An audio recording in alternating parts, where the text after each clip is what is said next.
Let's listen to The Jungle Book by Rudyard Kipling, Level A2, Oxford Reading University, Part 2. "I will," Mowgli promised, "and I will bring Shere Khan's skin to the Council Rock." When morning broke, Mowgli left the jungle and went to meet humans for the first time. 5. On his way, Mowgli tried to stay away from the jungle, which was now full of danger for him. He walked along a narrow road that soon led him to the village. He stopped at a tall wooden gate and sat down on the ground. Soon an old man walked out of the gate. Mowgli raised his hand in the air and opened his mouth to show that he was hungry. However, the man cried out and ran away.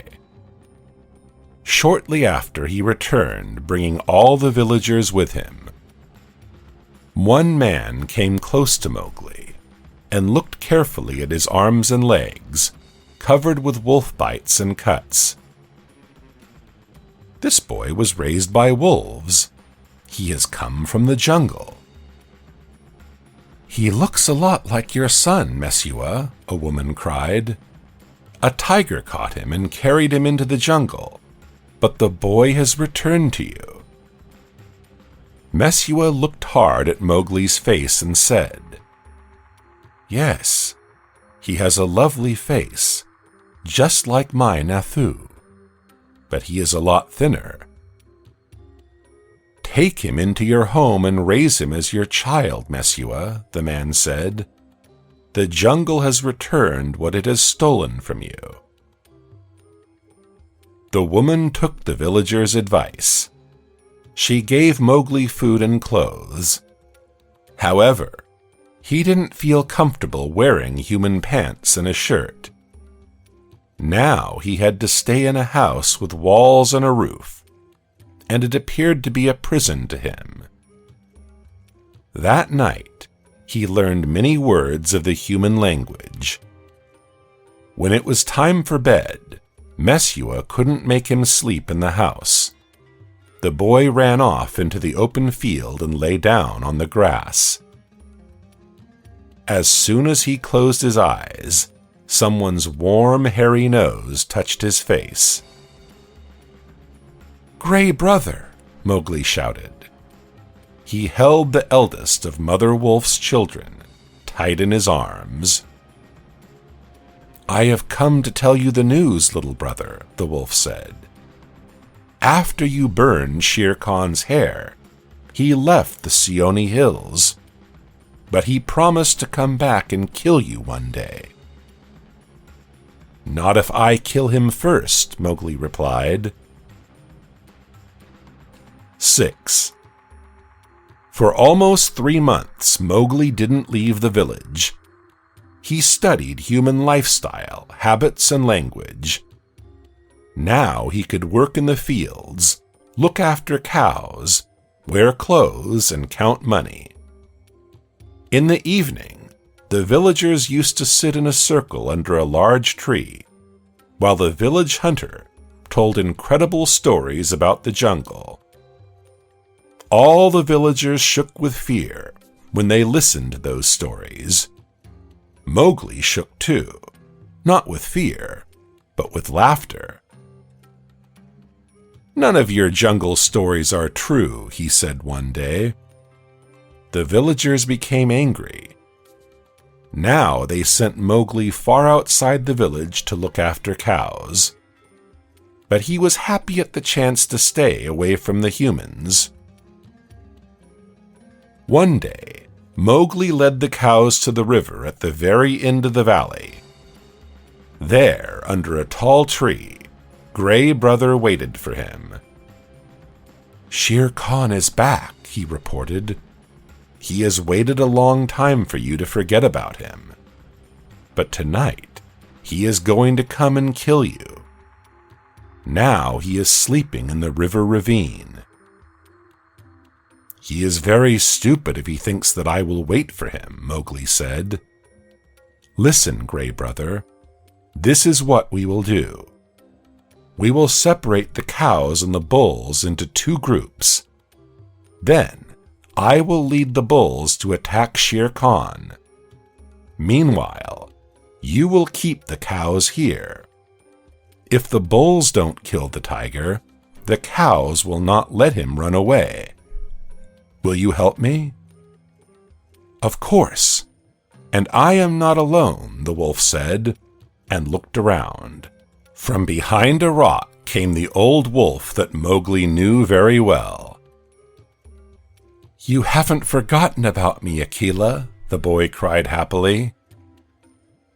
So Mowgli jumped on the biggest bull's back.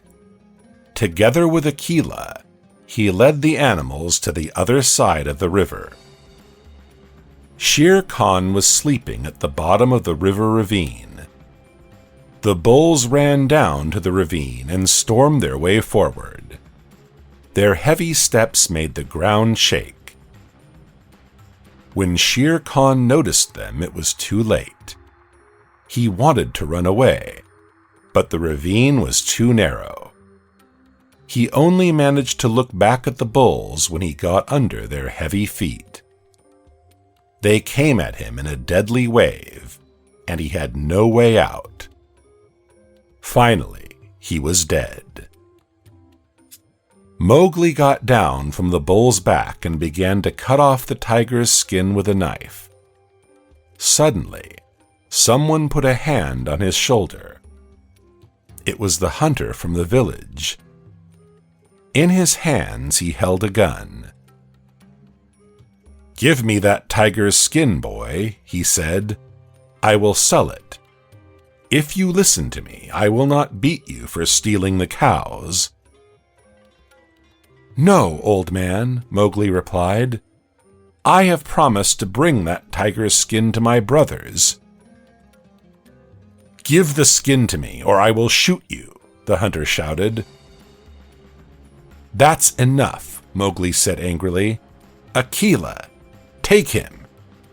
He called in the language of the wolves. The old wolf jumped on the hunter and pulled him to the ground. The hunter shook with fear. "How can a man talk to wolves?" he asked, and started crying.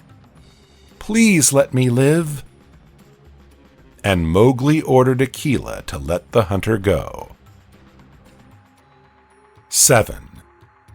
Shere Khan's body was huge and his skin very heavy. Mowgli finished his work only after the night fell. He hid the skin in the forest and returned to the village with the wolves and the cows. To his surprise, angry villagers waited for him at the gate. "You are not human," they shouted. "You are a child of wolves. Go away or we will kill you. We will hit you with stones until you die." Mowgli kept his head down. "The wolves have sent me off because I was human, but humans don't want me because I am a wolf," Mowgli said in a low, sad voice. "But I have had enough. Let's go, Akela." He turned and ran through the valley, and the villagers watched the boy disappear into the dark jungle. "Humans never accepted me, Mother," he told Mother Wolf, "but I have returned to you, and I have kept my promise."